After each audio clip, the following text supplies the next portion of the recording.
Okay, so I am going to take you down a very different path. You all probably have a mobile phone, right? We have Wi-Fi. Can you Google Chittagong? Chittagong. Chittagong.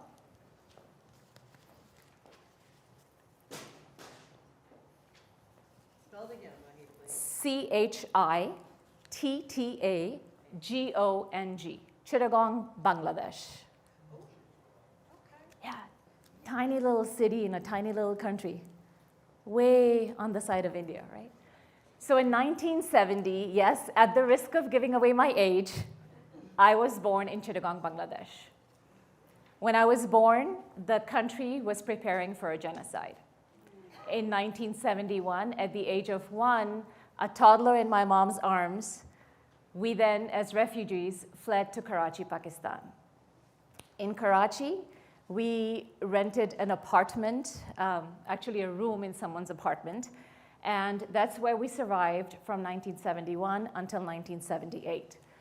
My father, who would have had a leather tannery business in our family for 100 years, had to leave that business, which was really affecting him very badly. So he was excited when he received a letter from the government of Bangladesh saying, you can come back and you can claim this tannery, but here's the condition. You have to have a Bangladeshi partner. They're going to put down zero money, but they're going to be your equal partner. So my dad, of course, consulted with my mom, and they decided that, okay, we're going to still do it because we will then have had the family business there for 100 years. Big deal, right? We go back. 1978, I've now transitioned back to Bangladesh, again, another country, don't speak the language. Bengali is very different from Urdu, what I'm used to speaking at home.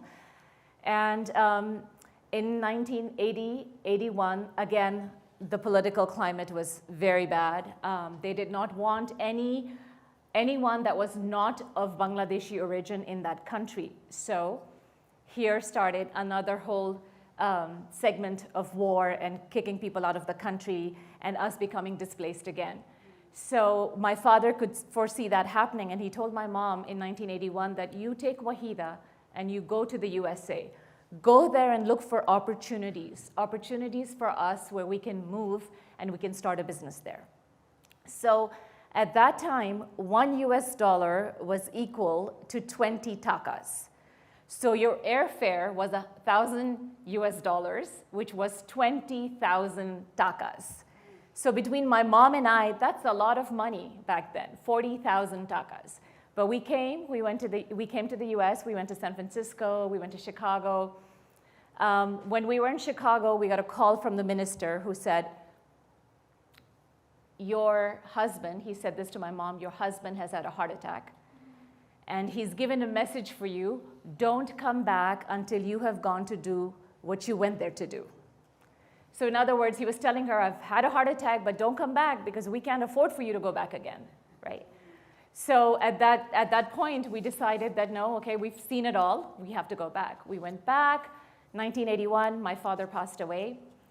His dying wish was for his children to be educated in the US.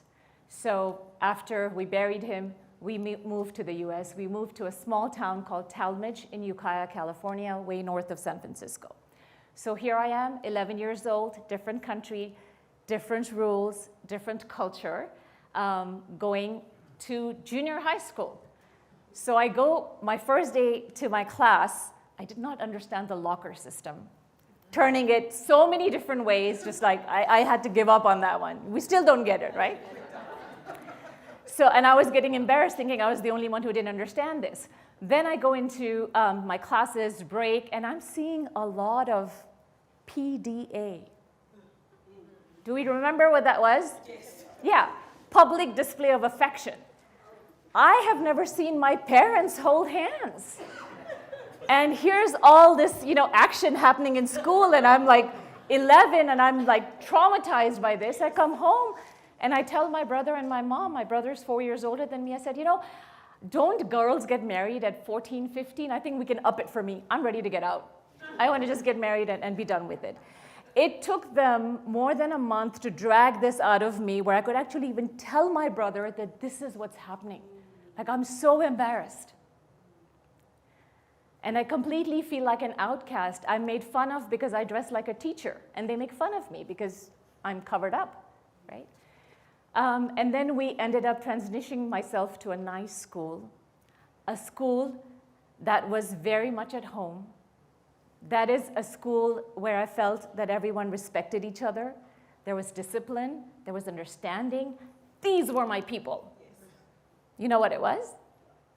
A little Catholic school. So this little Muslim girl was like on cloud nine in a Catholic school because these were my people. This is one of the reasons with Dawn and Wendy, we do so much interfaith work because we're really so much alike. And that's where that began. Long story short, we had issues with our business partner. We lost everything again, came to San Antonio in 1987. At the age of 17, had nothing. We brought cans of food that we were selling on the shelves of our store, and that is what we survived on. So when we talk about food insecurity, that's a very real thing. And at the age of 17, I was proud that I was a high school graduate. I wanted to go to college.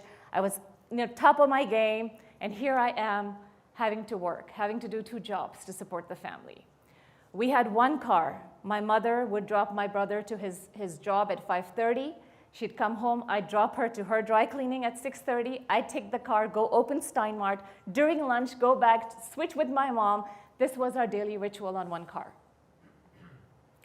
At some point, I took a couple of buses to work. The reason I'm telling you all these stories is because imagine how many times you had to have faith without really knowing what faith was.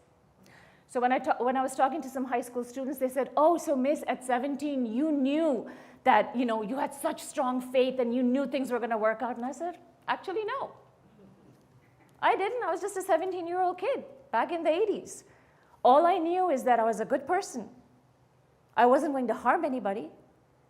And I know that I have to let this float because eventually it will make sense.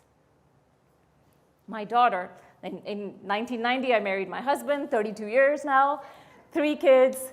The eldest one is right here in Stone Oak, Reagan High School. Before high school, she was in Lopez Middle School. So she comes home from class one day and she says, if the teacher calls, I don't want you to panic, I've got this. No.